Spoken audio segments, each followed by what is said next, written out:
Never back down, never what? Never give up. Never back down, never what?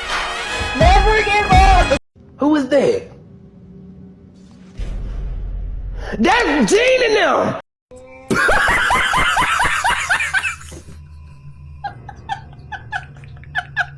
When I was in high school, my class was all girls. There were maybe 2 guys in a class of 25. In physical education, we were forced to take dancing classes because of prom. The teachers wanted to make male-female dancing pairs, but there weren't anywhere close to enough boys. Even all pairs being girls, one of them had to wear like a suit and tie, and the other one had to wear a dress and heels. We could not choose our dancing pairs, the teachers did. I was stuck dancing with a girl that hated me. She was my bully. She was much taller than me, and I hated her. She was a bitch. But when I saw her in suit and tie, walking up to me, serious cold face, she grabbed me by the waist, pulled me close. I should have known. Hello and welcome back to Trope Jail. We're back in class, pencils up, I have some more opinions. It's pretty simple, if you put these tropes in your book, you deserve to be jailed. Teacher acts students. So this one's pretty self-explanatory as a felony, I would say, considering that it's also a felony in real life. So I don't really know where to begin to understand what the authors are thinking with this. Let's not forget that Ezra from Pretty Little Liars should be in prison. I forgive you if you liked him at the time when you were like 13, because you were literally in the target audience of his grooming. Like, it worked on you, big whoop. Let's blame the writers, okay? Not ourselves. It's worth noting with this that the author will frequently put the main character in college and the love interest is like her professor, and to me that's not better. There's still a really big power and maturity gap there. Like, leave her alone, you John Mayer looking piece of shit. Let her study. What can an 18-year-old freshman in college possibly provide to you? Like, it stops being a felony in law, but not in my heart. Third act breakup. You know, sometimes you're reading a book that you really like, and it's going so well, it's so much fun, and then the couple gets together, and you're like, wow, what a cute moment. You're thinking this is such a good time. You're thinking what could possibly go wrong. Except suddenly you realize that there's 50 to 90 pages left in the book. Yeah, you're doomed. Nobody can save you from what you're about to experience. As much as I would love to, I cannot intervene. Say hello to the third act breakup. This goes hand in hand, oftentimes, with another deadly sin, which is the miscommunication trope. But this is more broad than that. This is just when an author wants their book to be longer, but they accidentally didn't plan enough plot, so there just has to be some kind of completely imaginary conflict that arises in the 11th hour, just sauced right in there to extend the duration of the book, until we can have an almost identical scene where they confess their love to each other, except twice instead of once. Almost never is there an actual reason for this, even in books that I really like. I just find it infuriating. Like, write a better plot. Give your main conflict some legs. Why are you leaving me with this absolute detritus instead of wrapping it up at the end with a bow and making me feel happy that I dedicated my 9 hours? Unacceptable, return to sender. When this isn't books I like, I pretend it's not. But he's hot. So this is an umbrella term for a phenomenon that I'm identifying, in which the main love interest will be described as doing things that are just entirely out of pocket. And the main character of the book will either overlook them or actually just find them attractive solely because the guy is hot. Like, oh no, he's stalking me everywhere and he doesn't leave me alone even when I tell him to, and I can't even actually go outside anymore without armed guards. It is a little much, don't get me wrong, but he's hot. Oh no, he followed me to a foreign country after we broke up and is physically threatening all of my potential suitors, even though we're not together. Like, that's kind of crazy. But he is just really hot. Like, the man in these situations will go on to do the equivalent of like shitting in her front yard and then just immediately tell her that he loves her, and she's just like, wow, I love you too, this is a perfect relationship, I see no flaws. And there is just only so much that I will take from my fictional men. Like, if the only positive personality trait that this man is displaying is that he's attractive, and everything else done by an ugly man would be criminal, maybe we should reevaluate why we're into him. Okay, like, let's take a second look. Okay, walk that back. The bar is in the 7th circle of hell sometimes in these books. Jay. What's your name? I'm Mia. I've been reading your books for a while now, and I'm a huge fan. That is fantastic. Where are you from, Mia? I'm from, What city? Metro what's Detroit. it called again? You're Mount Clemens. Mount Clemens, yeah, Okay. Mount Clemens. Okay, very cool. I know Mount Clemens very well. Well, that's really great. Have you been here before? No, this is my first time. I'm super excited. We drove like 3 hours to get here. Oh my gosh, that's great. Well, I'll She's tell you been what. wanting to meet you. That's all she's been talking about. Well, I'd be happy to do that. Thank Sure. you. Yeah. All right. Well, I'll tell you what. Let me I'll kind of point out where everything is for you.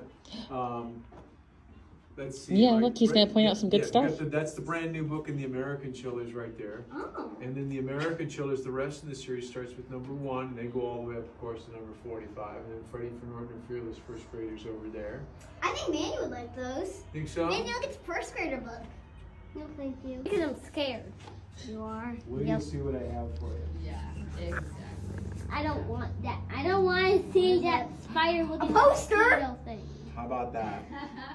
And I've got 2 of them here, so there's one for you too. Okay? Landon would love that. You don't And mind? they're both the same, and what I'll do You know why Landon would love that? Hold on, Mandy.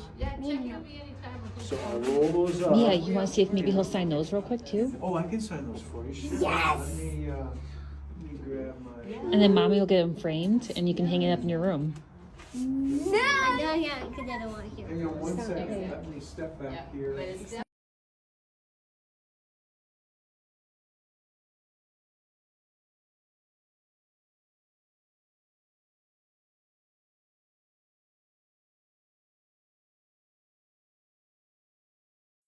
I had a friend who told me she didn't want to be here anymore in middle school. She would always joke about it, but I did not find it funny. I did not like to think about those kind of things. I especially did not like when she would talk about them. She made depression sound romantic. She made it sound beautiful. I envied how she made it look beautiful. She told me she thought I was depressed. She was right, but mine was not romantic. It was not beautiful. It made me ugly. It was not part of me I wore on my sleeve like she did. It was part of me I needed to erase from myself. Part of my personality I hid from everyone. Unlike her, depression was not my personality. It is what removed it. Her name was Sarah.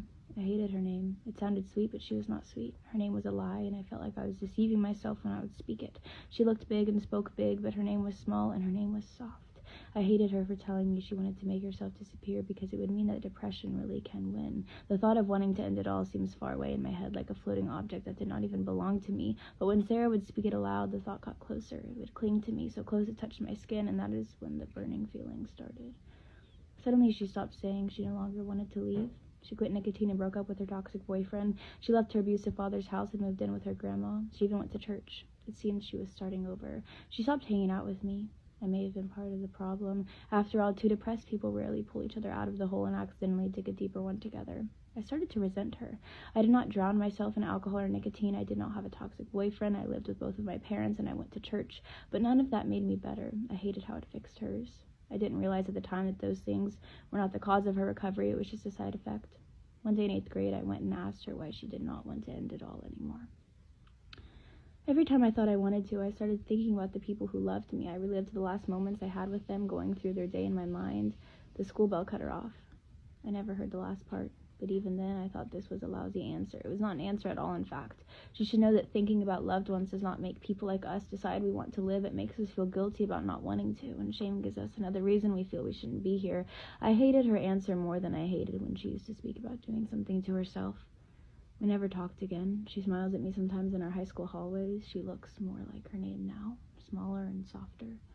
The burning is hot. The noise is loud, too loud to think. I stare at my mother's pain medication on the counter. I remember what Sarah said. I think about the people I love. I relive the day they had in my mind. My grief has turned into rage. I'm angry at Sarah. She told me this would work. Thinking of the people I love made it worse. I hate myself more. I hate myself for the way I love the people I love. I still do not want to be here. I reached over and grabbed my phone on the counter. I stared at the call button before I hit it. She picked up right away. Why did I call her? What am I to say? My skin is burning. My anger is bubbling over. I clear my throat. Sarah? Hi, Addison. I still get shocked when I hear her speak. Her voice is so damn gentle, so damn soft. She is so damn different. Why did you change your voice? I ask without realizing how stupid that question sounds. What? Your voice is quiet. It is not loud and sharp. You used to cut people with your words without even realizing it. Your voice took up so much space it used to suffocate me. Why did you change your voice? You called me to ask why I didn't speak the same way I did in 7th grade? She laughs a little. No. A few moments of silence go by. You told me to remember the people I loved. You told me to relive the day they had in my mind. It doesn't work. You lied to me, I say. I don't realize I am yelling at her. What? She asks me. You hated life, and then you didn't. I asked you why, and that's what you told me. Think about the people I love. It's terrible advice. Other people should not be the reason I choose to live. It didn't work. I'm surprised she understood my words that were spoken between heaves of tears and deep breaths. You never let me finish, Addison. No, you never finished telling me. You had already made up your mind that whatever I was going to say was not good enough. You hated me for getting better, so you would have hated what I had to say. She was right. I hated her for getting better. I hated her for turning soft. I take a few deep breaths and remind myself she is not the reason I hate living. She did not have to answer the phone. She is being soft, and I am cutting her with my words. Can you finish telling me, please? Why did you not want to leave anymore? Every time I thought I wanted to, I started thinking about the people who love me. I relived the last moments I had with them, going through their day in my mind. The last interaction I would have left them with. This last interaction I had with them would usually make me feel undeserving of them. It made me want to leave more. So before I made up my mind, I would go back to all the people I loved and have a moment with them I would want them to remember. The phone call dropped, but she did not have to explain further. I understood. She gave the people she loved in her life a last moment they would cherish, and in doing so, she was given a reason to stay. Sarah was not saying that knowing she is loved healed her, but the act of loving them did. Every day I began to make the last interactions with the people I loved, and it didn't make me want to leave this life any less, but it did make living here better. I think my mother was right about me when she said that there was something that is missing from my heart. Something she says I will only find once I am gone. So I lived every day like it was going to be my last, and I found my voice got softer along the way.